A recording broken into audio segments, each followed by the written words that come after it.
बहुत समय पहले की बात है। एक गांव था, कर्मपुर।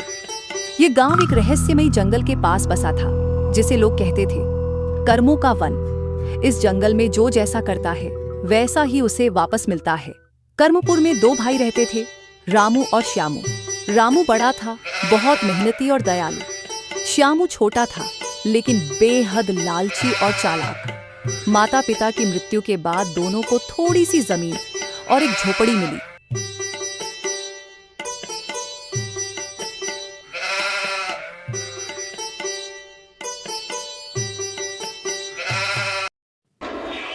मैं ज्यादा चाहता हूँ, हमारे माँ बाप मर गए लेकिन जमीन मेरे नाम पर नहीं की।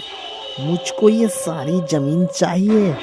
उसके लिए चाहे मुझे अपने बड़े भाई को अपने रास्ते से हटाना पड़े। उसने चोरी छुपे जमीन के कागज अपने नाम करवा लिए।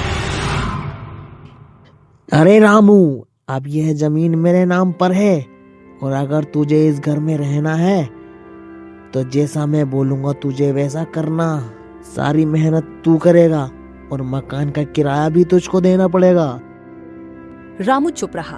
उसने बस इतना कहा, श्यामू भाई, जमीन तेरे नाम हो या मेरे नाम हो, इससे कुछ फर्क नहीं पड़ता। इस जमीन पर दोनों भाई का हक है। नहीं रामू, ये घर अब मेरा है। इस घर में अब मैं रहूंगा और तुझे इस घर से जाना होगा। ऐसा नहीं करना चाहिए, भगवान सब देख रहा है भाई। श्यामू ने रामू को घर से भगा दिया। रामू वहां से चला जाता है और रामलाल सेठ के पास मेहनत मजदूरी करके अपना अपना पेट पालता है।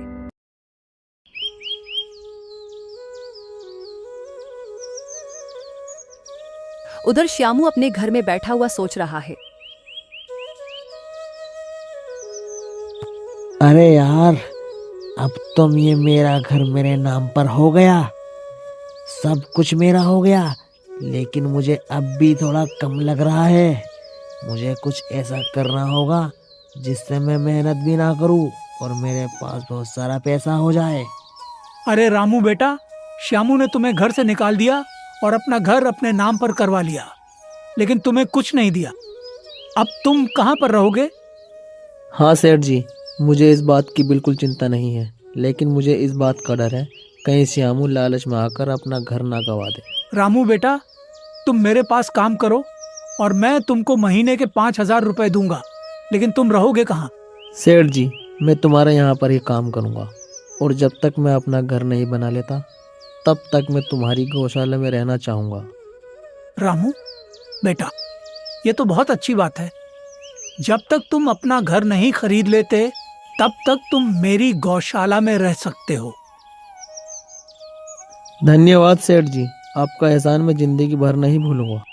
रामू दिल लगाकर रामलाल सेठ के यहाँ पर काम करता है। वो भैंसों का गोबर उठाता है,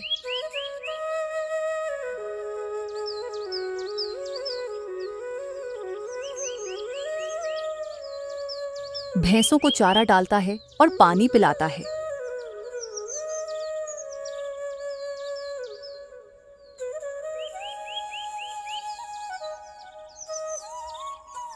रामलाल सेठ को रामू का काम करना पसंद आने लगा और रामलाल सेठ ने रामू की तनख्वाह 5,000 से 8,000 कर दी।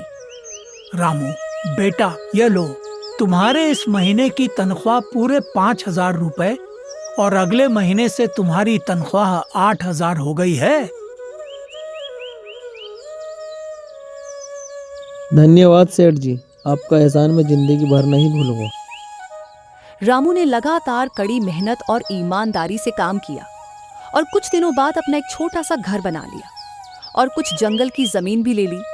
अब रामू अपने जंगल की जमीन में खेती करने लगा।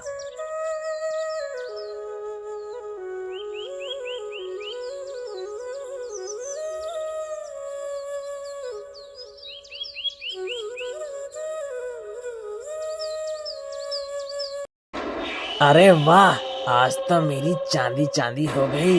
मैंने जुआ खेला और पैसा एक का डबल हो गया। मजा आ गया। ऐसे ही रहा तो मैं गांव का सबसे अमीर आदमी बन जाऊंगा और कोई भी मेरी टक्कर में नहीं होगा। श्यामू गलत संगत में पड़ चुका था। वह जुआ खेलने लगा था।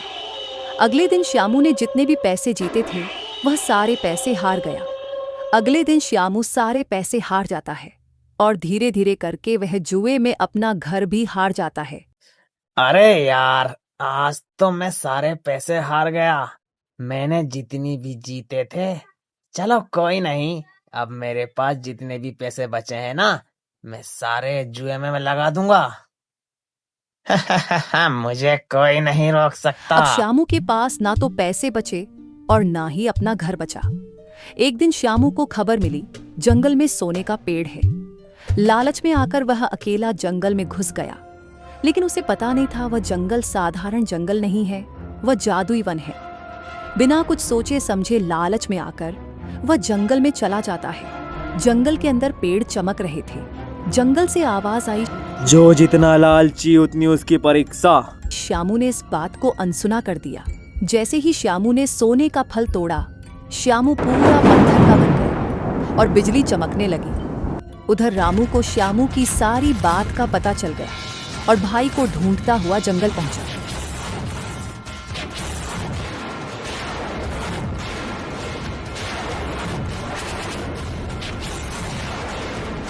उसने पेड़ से कहा, हे जादुई वन, मेरा भाई गलत है, लेकिन उसे सजा मत दो। वह थोड़ा लालची है, सजा मुझे दे दो, क्योंकि मैंने ही उसको इस तरह से अकेला छोड़ा। पूरा जंगल शांत हो गया। जो दूसरों के लिए झुकता है वही सबसे ऊंचा होता है। श्यामू ठीक हो गया। रामू को एक साधारण फल मिला। वह फल गांव लाया।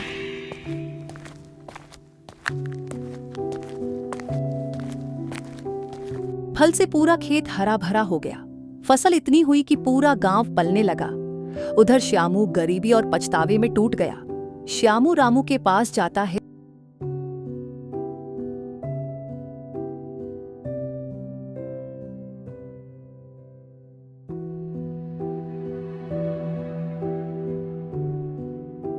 श्यामू रोते हुए बोला, भाई, मैंने लालच किया और भाई तूने मेरे लिए बलिदान दिया। भाई, मुझे मेरी गलतियों का एहसास हो गया, मुझे माफ कर दो। उसने माफी मांगी। रामू ने गले लगा लिया।